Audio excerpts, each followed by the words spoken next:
folks, what I've done here is kind of a markup on the computer of what they take off and trimming from the top, or what, you know, what they're doing is simulating what they think their version is of a Mustang roll. They'll mark the hoof all the way around the perimeter from about here down, and then they're going to have you take off this hoof wall and roll this down. Okay? So this is what you wind up with, taken off right here. Don't look like much, just a little piece, but as I'm going to show you, it's a lot more than you think. Demonstrate what you're really taking off when you're rasping. What we have here is some Parmesan cheese. A lot of barefoot trimmers refer to those little bits that come off when you rasp as Parmesan cheese like shavings. Okay, well, when you rasp a hoof, Ellen's on. I don't even watch her, but got the TV on for noise. Anyway, when you rasp a hoof, it kind of looks like this coming off. You know? And let me tell you, one extra swipe here and there, folks, on something as small as a hoof that holds, you know, 1,200 pounds of horse might not mean much to you, but it sure means a lot to that horse. Okay, now I'm going to show you what you take off if you take off any more than just a slight bevel around the bottom. Okay, this is how much you take off of the bottom of that hoof wall when you do trimming from the top. Again, when you take it off, it looks like Parmesan cheese. But if you were to take all that Parmesan cheese and put it together, this is what you're robbing from your horse right here. The shoe really gives you a good idea of what you're taking off. Now notice, the sole is about this thick, you know, and I've been conservative here from what they take off and trimming from the top, but the sole is about this thick right here. Okay, so you're taking off all the hard outer hoof wall and a lot of the inner hoof wall in away from where the wall and the sole connect and where the wall holds that hoof together. But of course they come up higher than that. They come up about this high on a hoof. So they're taking off more than that. But I want to give you kind of an idea of what you're really taking off of them horses when you rasp that outer hoof wall. See there?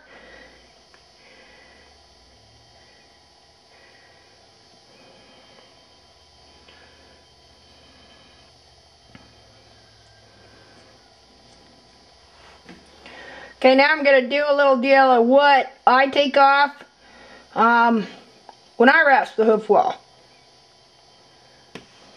Okay, I've cut it. We're going to go over here. Alright, that's what I would take off in just a basic Mustang roll or bevel. All you're doing, when I took the knife off of this piece that was shaped like the very base of the hoof here, I just cut it off of that piece that I showed you how much they take off and trimming from the top, rasping down that hoof wall.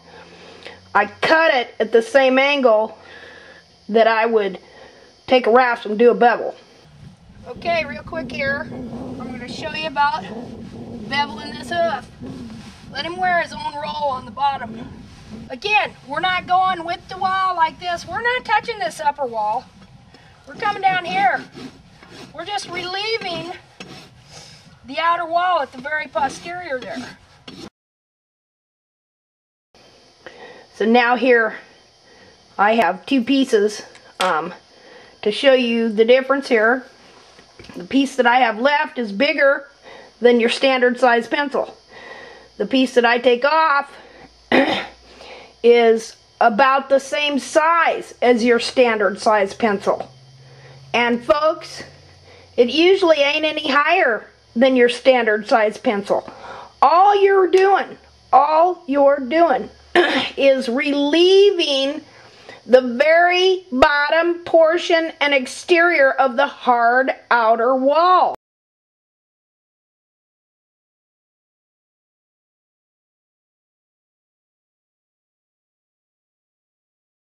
You're still leaving them plenty of wall to walk on. Okay, now look at this big chunk here that you're taking away from that horse when you go just freely rasping down that hoof wall.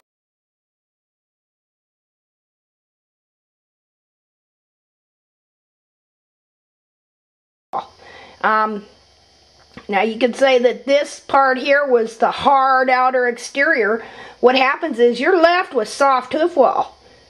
When you take that hard outer exterior off, this inner hoof wall doesn't have anything to contain it into its shape.